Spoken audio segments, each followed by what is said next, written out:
এবং সাকিব আল হাসান দেশের ক্রিকেটের বড় দুই নাম। এবারে দুই তারকা মুখোমুখি লড়াইয়ে নামতে পারেন।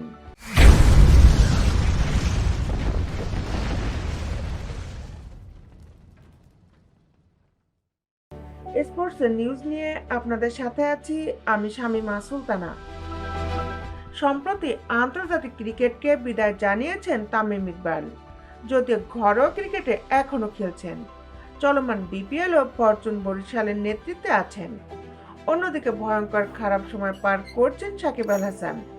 রাজনৈতিক কারণে দেশে ফিরতে পারছেন না, যে কারণে খেলা হচ্ছে না চলমানে বিপিএলও। এরই মধ্যে তার বিরুদ্ধে দেশে একটি প্রতারণার মামলায় গ্রেপ্তারি পরোয়ানা জারি হয়েছে। এছাড়া বোলিং অ্যাকশনে আন্তর্জাতিক নিষেধাজ্ঞায় পড়েছেন। দুই ফরম্যাট থেকে বিদায় নেওয়া সাকিব ওয়ানডে ক্যারিয়ারটাও কার্যত শেষ বলা চলে, যে কারণে এই দুই ক্রিকেটারকে বাংলাদেশের জার্সিতে আর একত্রে দেখার কোনো সুযোগ নেই। তামিম ইকবাল ও সাকিব আল হাসান দেশের ক্রিকেটের বড় দুই নাম। একসময় তাদের বন্ধুত্বের কথা শোনা গেলেও এখন দুজন দুই মেরুতে। তাদের দ্বন্দ্বের খবরও অজানা নয় কারোরই। এবারে দুই তারকা মুখোমুখি লড়াইয়ে নামতে পারেন। অবশ্য এরপরও দেখা যেতে পারে তাদের। সাবেক ক্রিকেটারদের টুর্নামেন্ট লিজেন্ড 90-তে নাম লিখিয়েছেন তামিম। একই লিগে আগেই দল পেয়েছেন সাকিবও। জাতীয় দলের সাবেক দুই তারকা লিগটিতে খেলবেন ভিন্ন দুই দলের হয়ে। তামিমকে দলে ভিড়িয়েছে বিগ বয়েজ স্কোয়াড, আর সাকিব খেলবেন দুবাই জায়ান্টসের হয়ে। লিজেন্ড 90-র ফেসবুক পেজ থেকে তামিম বলেন, রোমাঞ্চের সঙ্গে জানাচ্ছি লিজেন্ড 90-তে আমি বিগ বয়েজদের হয়ে খেলতে যাচ্ছি।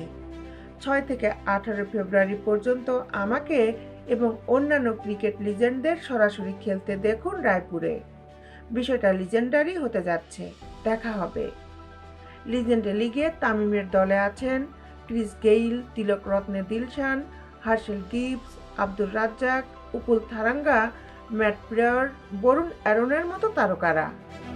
এর আগে এক সংবাদ সম্মেলনে লিজেন্ড লিগে খেলার বিষয়টি জানিয়েছিলেন তামিম ইকবাল। এক প্রশ্নের জবাবে তামিম বলেন, লিজেন্ডস লিগের জন্য কোয়ালিফাই করব। আমি চেষ্টা করব যতদিন খেলা যায়। প্রিমিয়ার লিগ সময় মতো হলে ওটা খেলবো। যদি ফিট থাকি বিপিএলও খেলবো।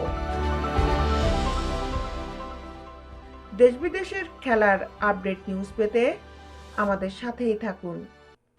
Justice sports, Dhaka.